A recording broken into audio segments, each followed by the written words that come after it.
Les élections sénatoriales, les premières du genre en Côte d'Ivoire, vont se dérouler le 24 mars prochain.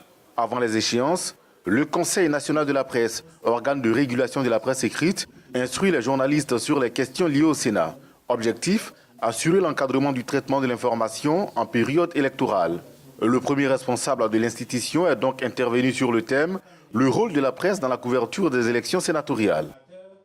Les consignes sont les mêmes, nous les répétons, respecter les règles de la profession, ne pas se transformer en électeur ni en candidat, mais faire en sorte que l'opinion soit édifiée et que l'électeur ait la possibilité de choisir le candidat en fonction ou en tenant compte de son programme de société.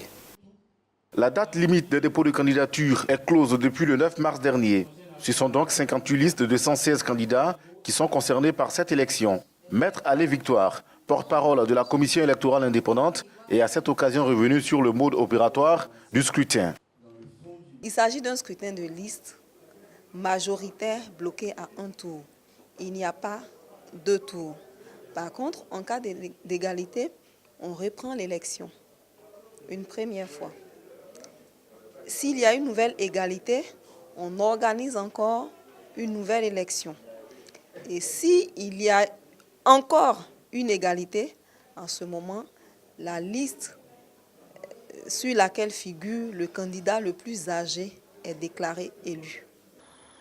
Il faut préciser que les candidats auront 4 jours à compter du 19 mars pour convaincre les 7000 électeurs que sont les députés, les conseillers de district, les conseillers régionaux et les conseillers municipaux.